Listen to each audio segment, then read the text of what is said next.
vai jogar, a caneta vai Gente, vocês estão ouvindo?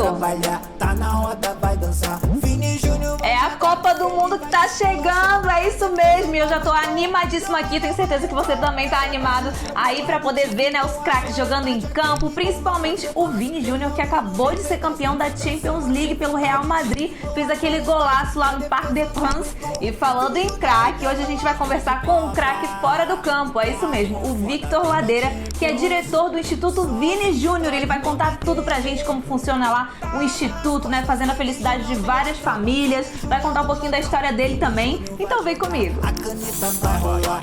Fala pessoal, e hoje eu tô aqui com o Victor Ladeira, que é o diretor do Instituto Vini Júnior, e ele vai contar pra gente um pouquinho, né, sobre a história do Instituto Vini Júnior, né, que é o Vini Júnior aí é um ídolo para muita gente, né, mundial. E o Victor, que está desde o comecinho, né, acompanhando essa história do Instituto, idealizando coisas, vai contar conta um pouquinho da sua história, né, Victor? Como a sua trajetória no seu trabalho até você chegar ao Instituto Vini Júnior. Legal, Carol, obrigado pelo convite, pela oportunidade. Assim, compartilhar isso é sempre um prazer para mim, né? Acho que contar um pouco da minha história, que se mistura com a história do Instituto Vini Júnior, é sempre um prazer para mim. Então, bom aqui trocar essa ideia. Bom, falando um pouco de mim e como eu chego, né? Como surge o Instituto Vini Júnior, eu já atuo há alguns bons anos aí, cerca de 20 anos aí, no setor, e comecei no setor privado trabalhando com responsabilidade social corporativa, sustentabilidade, bem no início desse movimento, lá no início dos anos 2000.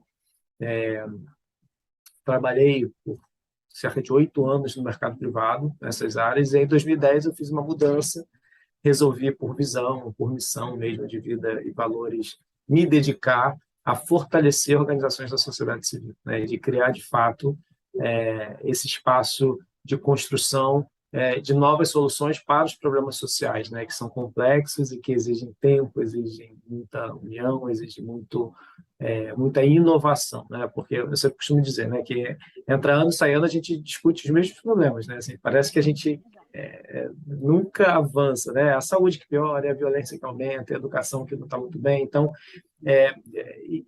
ao passo que a gente tem muitas iniciativas, né, no campo social, no campo ambiental, então parece que há um descompasso, e isso ocorre muito porque às vezes a gente não consegue emplacar realmente políticas públicas de larga escala, que estejam realmente enraizadas ali no dia a dia, e que gerem impactos comprovados, né? E aí eu sempre costumo dizer o que é o conceito de impacto social, que às vezes erroneamente as pessoas falam, né?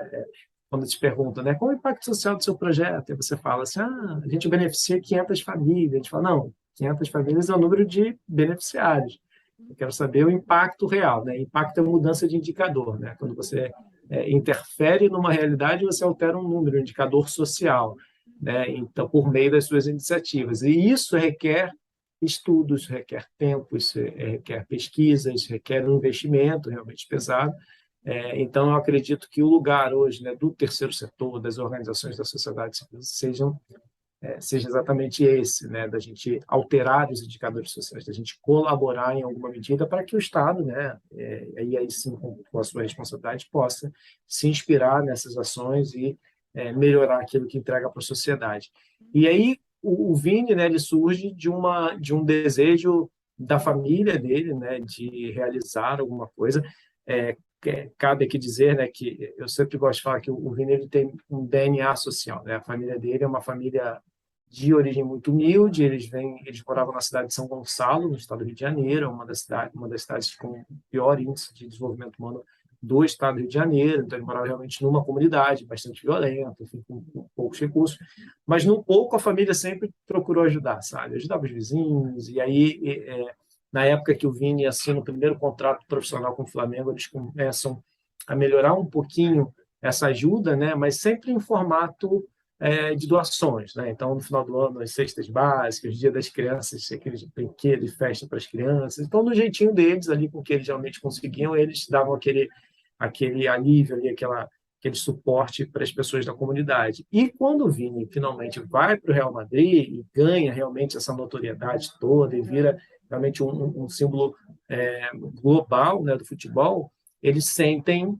que a responsabilidade aumenta, né? Porque os pedidos também aumentam. Falo, e agora o Vini está no Real Madrid, maior venda, vai ficar rico e vamos pedir A mais. E aí, visibilidade, né? As pessoas já ficam mais antenadas.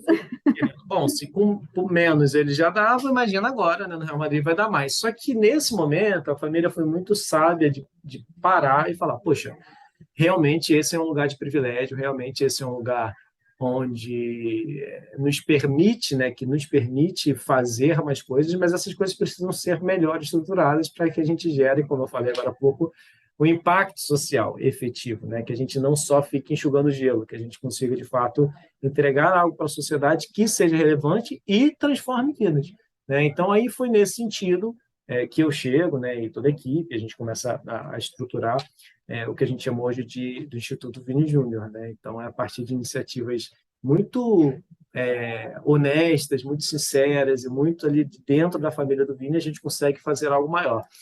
E aí tem um tema muito curioso, né? Assim, no começo, a gente foi unânime a pauta da educação, né? O que nós vamos fazer? Vamos para a área da educação.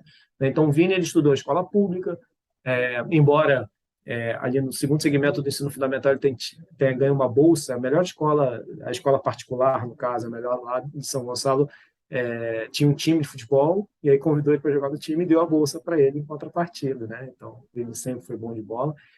Mas o irmão não teve, a irmã não teve, os amigos não tiveram essa mesma oportunidade, estudaram na escola pública, então os próprios pais, enfim, então eles vivenciaram muito aquela falência realmente do ensino público, as dificuldades que você tinha de estrutura, etc., de violência, enfim, de falta realmente de oportunidades. Então, a gente já fez logo esse recorte de ser um braço de apoio para a escola pública, né? De pensar como que a escola pública poderia ser um lugar melhor.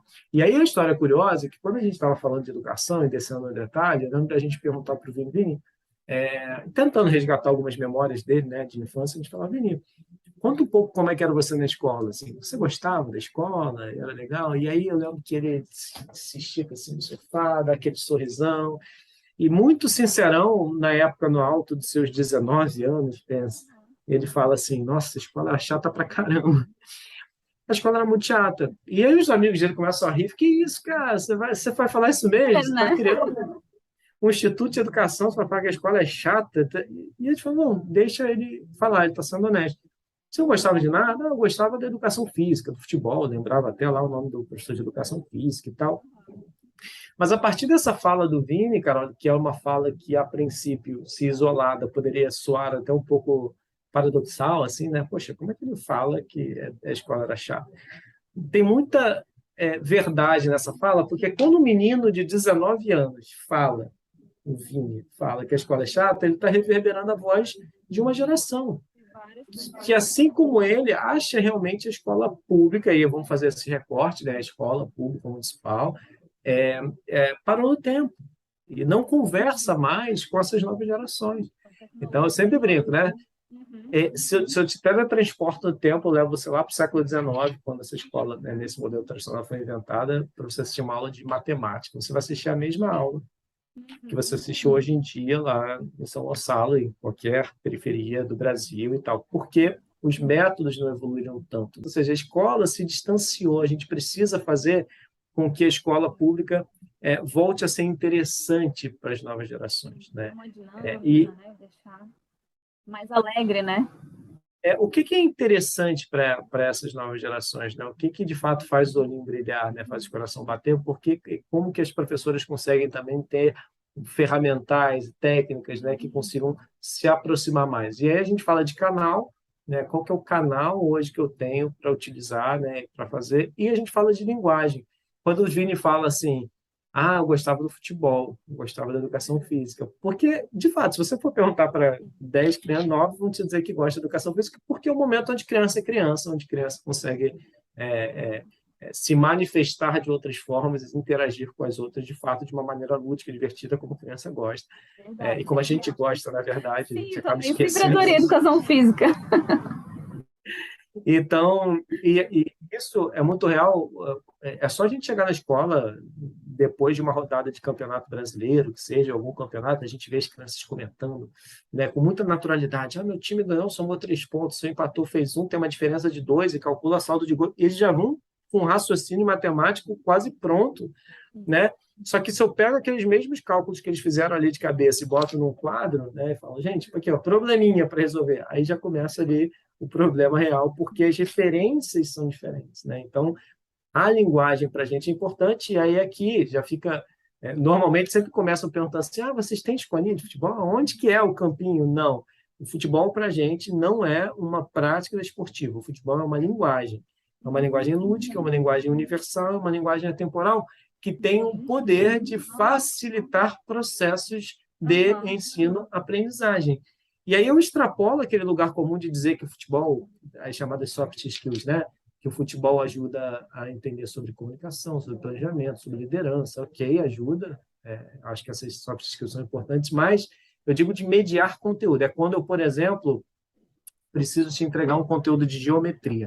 E aí eu vou abrir uma foto de um campo de futebol e eu vou te mostrar as formas geométricas de um campo. Entendi. Eu vou falar já ia te perguntar como é que faz isso na prática. Eu vou mostrar para você que, por exemplo, o grande círculo ali, né, no meio do campo é a geometria plana, é um círculo de fato.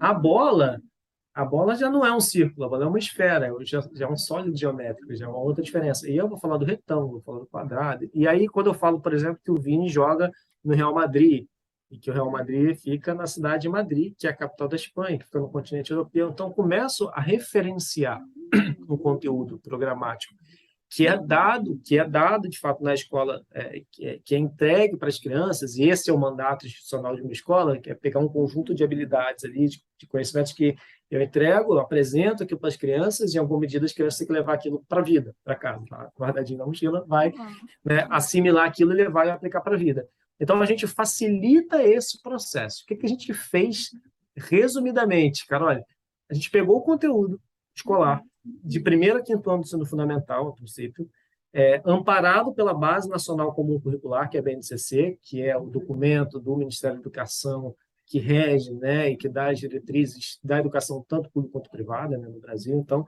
a gente pegou todo aquele conjunto, a gente traduziu isso, né, como esses exemplos que eu dei, para a linguagem de futebol, e a cereja do bolo é que a gente gamificou. A gente criou um app que chama Base, e aí, com toda a metáfora possível, porque a base vem forte, é trabalhar a base mesmo, essa importância de se trabalhar a educação de base, né? As crianças enquanto estão ali. E a gente gamificou, a gente criou trilhas, né, em formato de game, em que a gente entrega esse conteúdo com uma linguagem do esporte. Então, quando você abre o Base lá, você vai encontrar, por exemplo, as temporadas, né? Cada temporada tem de primeira a quinta temporada, corresponde a um ano escolar, dentro desse primeiro segmento fundamental, que é de primeiro ao quinto ano fundamental. Então, quando eu entro na primeira temporada, eu sei que é conteúdo do primeiro ano.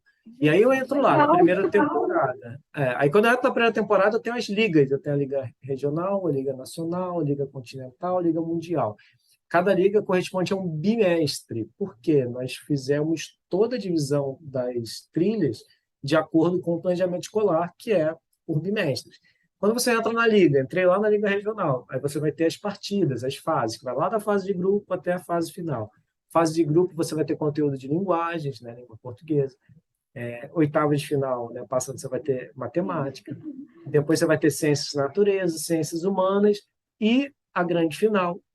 E todas essas divisões que eu estou falando, que são os chamados eixos temáticos, é tudo igualzinho a BNCC, é igualzinho ao que a escola hoje trabalha. Tá? A gente não inventou nada além do que a escola de fato já faz. A gente só transformou isso. Exatamente.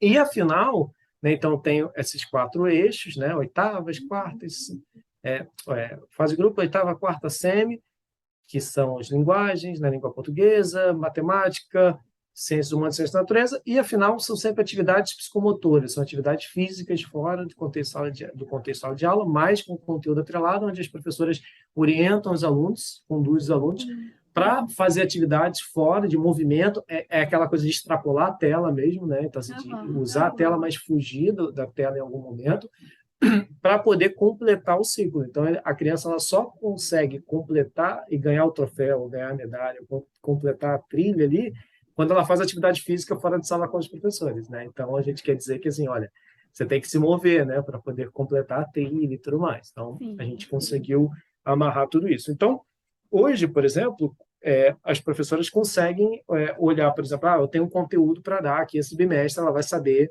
que está lá na Liga Regional, na Liga Nacional, em qual temporada, e ela consegue trabalhar isso de uma maneira a facilitar o seu processo ali dentro da sala de aula. Foi muito legal, caralho, que teve um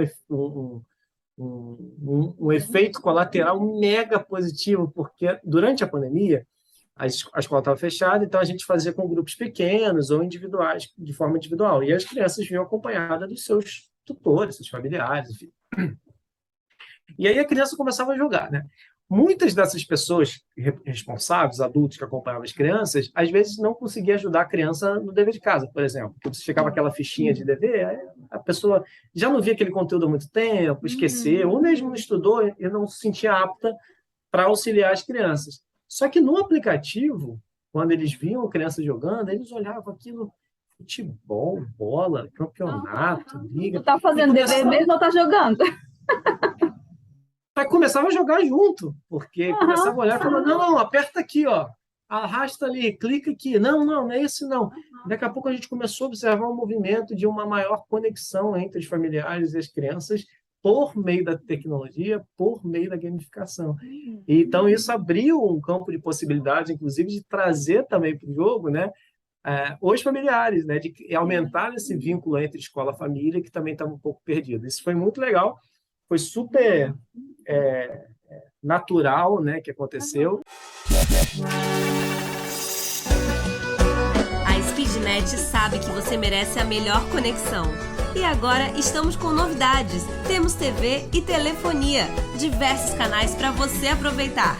Vem para a Speednet, ligue e assine 989308924.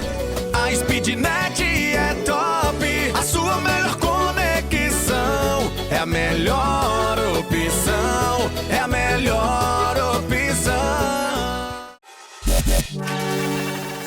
E aí, a gente criou o que a gente chama de CT Base, que é o Centro de Tecnologias Educacionais Base. O que é o CT, né?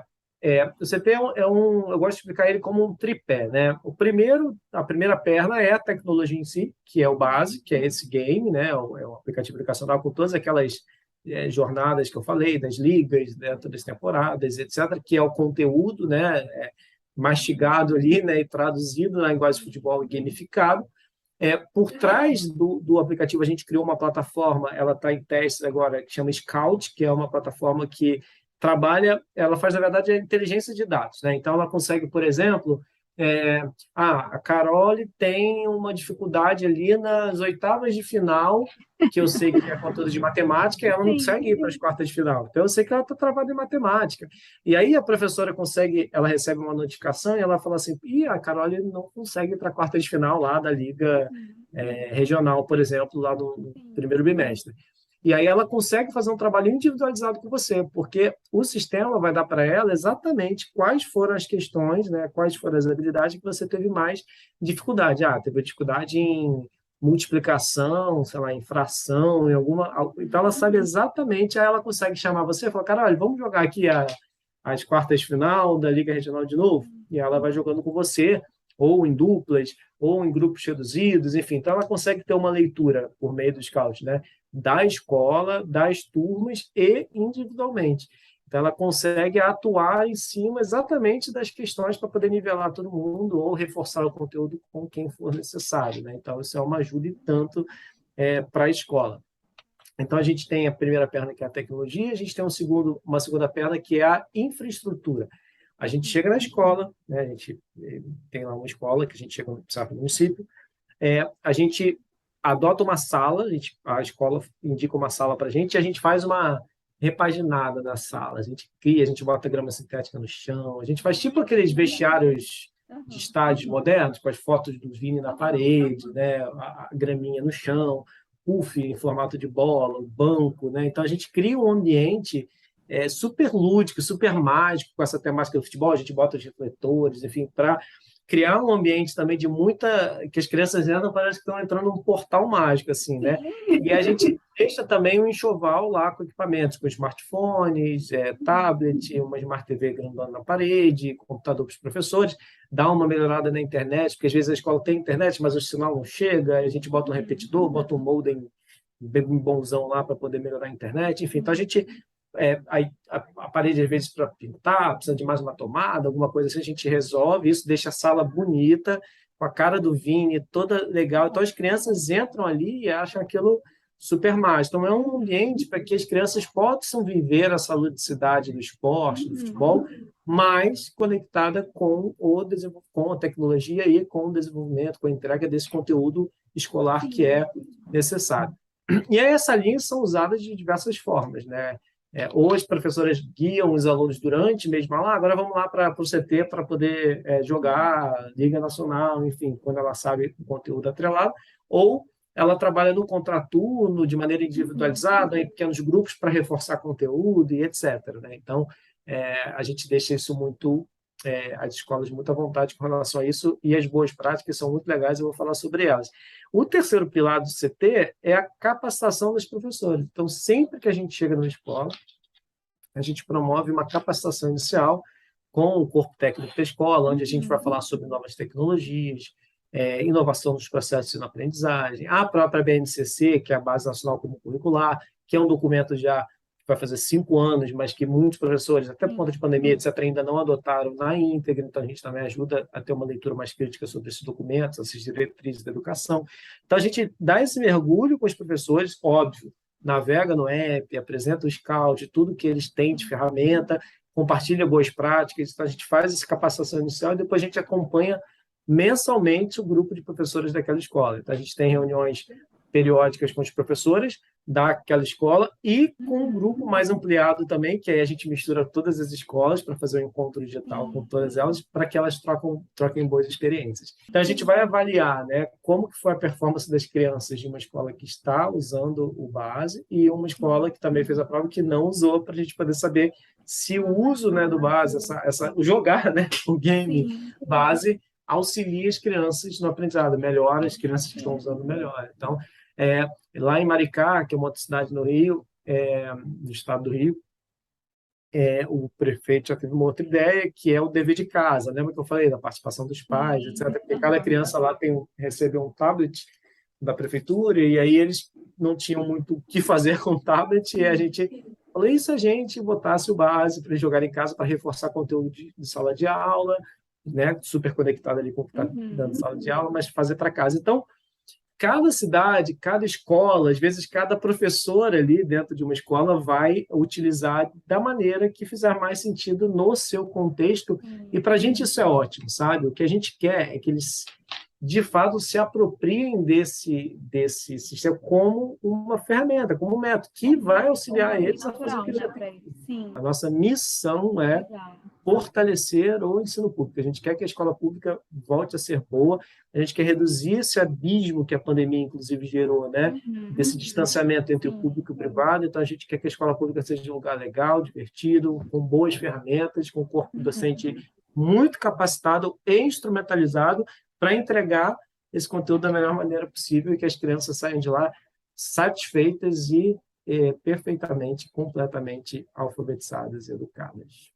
Nossa, Vitor, assim, eu fiquei realmente encantada, né? Mais ainda pelo Instituto, porque eu já conheci um pouquinho, né?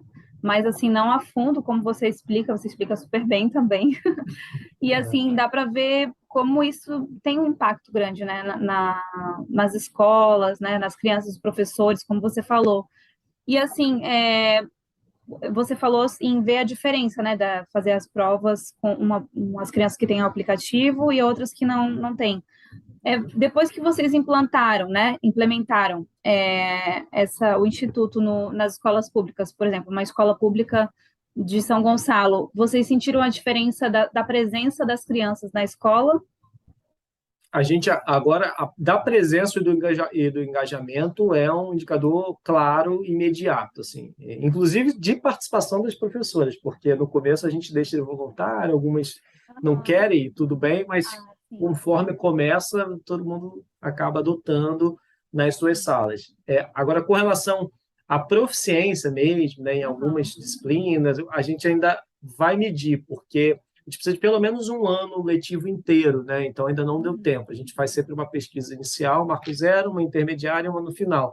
Então agora, virando o ano, a gente vai começar a ter os primeiros dados sobre o impacto real dentro da escola, dentro da rede pública. Então, assim, a gente está bem dedicado a essa parte de pesquisa, então logo, logo a gente vai ter dados, a gente vai fazer publicações, enfim, então a gente vai mergulhar. Então, o nosso foco agora tem sido primeiro a quinto ano, como eu disse, o fundamental.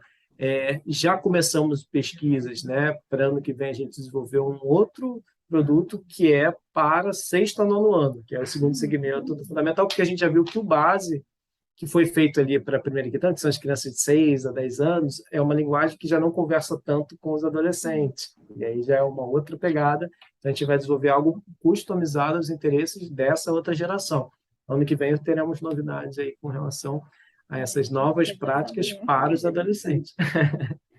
Nossa, que legal, assim, parabéns mesmo, dá para ver, então, já sei o porquê que o Vini Júnior te procurou, procurou essa equipe, né, é genial a ideia, muito bacana, assim, eu já fiquei imaginando e me divertindo, sabe, eu fiquei imaginando, assim, se na minha escola, né, quando eu era criança, tivesse isso, sabe, eu ia achar o máximo, sabe, eu gosto muito de futebol também, né, gosto muito de esporte, estou sempre entrevistando a galera do esporte aí, e, assim, achei muito, muito bacana, parabéns.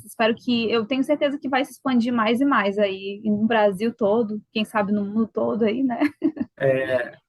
Essa é a ideia, Carol, essa é a ideia. Então, assim, crescer de uma maneira consistente, né? Sempre com o pé no chão, baseado em evidências, em estudos, assim, eu sempre costumo dizer, né? A gente poderia ter feito o campinho, né? A gente poderia ter feito o campinho lá e tem o seu valor o campinho, mas realmente, assim, do tamanho que o Vini está, né? Acho que o Vini está numa posição hoje, ainda mais agora vindo Copa do Mundo e tudo mais, que vai ser uma posição de cada vez de maior destaque. O Vini só tem 22 anos, então ele tem pelo menos 12, 15 anos de carreira em alto nível, então, assim, a gente vai utilizar sempre esse lugar dele de privilégio para levantar cada vez mais alto a bandeira da educação. Assim, a gente quer influenciar a educação, a gente quer realmente que a educação do Brasil melhore, então a gente vai usar esse lugar dele para isso, né? Então, assim, eu sempre digo, né, o futebol ele mexe tanto com a paixão, né? Mexe com milhares de pessoas e se a gente reverter, né, um pedacinho dessa paixão do futebol para a educação, a gente transforma, né? E é isso que a gente está tentando fazer, né? Usar essa paixão que as pessoas têm pelo Vini, têm pelo futebol, para ensinar, para poder fazer a escola um lugar melhor. Verdade, parabéns, viu, aí pelas palavras e realmente, o futebol, ele une as pessoas e agora, né, vocês aí implementando na educação e falando em futebol, a Copa está chegando, né, para a gente finalizar aqui, quais são as expectativas para a Copa? As expectativas são as melhores possíveis e que o Vini faça pelo menos, se o Vini só fizer um gol na Copa e for o gol decisivo do Hexa, para a gente tá bom. Você fala, o Vini vai fazer muito gol, não precisa fazer muito, faz o decisivo, igual que ele já esquentou na Champions, né? Champions League lá com o Real Madrid, então quem sabe não traz o Hexa e para a gente vai ser muito bom, né? Eu acho que uma geração que consegue ganhar uma Copa do Mundo, ela fica marcada na história, né? Então isso é mais um reforço ainda para o Vini ser maior, ser mais reconhecido nacionalmente e conseguir fazer ainda mais pela educação, né? Então, a performance esportiva dele influencia diretamente aqui. Então, quanto mais ele brilhar, você pode ter certeza que vão ser mais escolas impactadas, são mais crianças aprendendo. E é isso que a gente quer. É isso, eu espero muito também, né, que ele se destaque ainda mais nessa Copa do Mundo. Já fez aí o gol do Parc des Princes lá na Champions, né, e tudo mais, então é isso, assim, também quero mandar um beijo para ele, né, não sei se ele vai ver, mas também quero mandar aí, né, que vai. E quero te agradecer muito pela essa entrevista, e a gente vai conversando aí, né, e torcendo cada vez mais para o Brasil, para um Brasil melhor, né. É isso, super obrigado pela oportunidade, Carol. Obrigada, Vitor. Eu que agradeço aí esse tempão todo aí conversando comigo, me explicando tudo sobre o Instituto. Valeu, querida. Até mais. Até. Tchau. Vini Júnior vai jogar. Então é isso, galera. Eu espero que vocês tenham curtido aí mais um Sessão Carole. Muito obrigada a todo mundo que está assistindo aqui, todo mundo que tem mandado mensagem. Muito obrigada pelo carinho de vocês. E agora vamos aguardar aí a Copa do Mundo, né? Rumo ao Hexa! Tchau, até semana que vem. Driblou, agora é tarde. A defesa não aguentou. Vini Júnior é o terror. De Copa.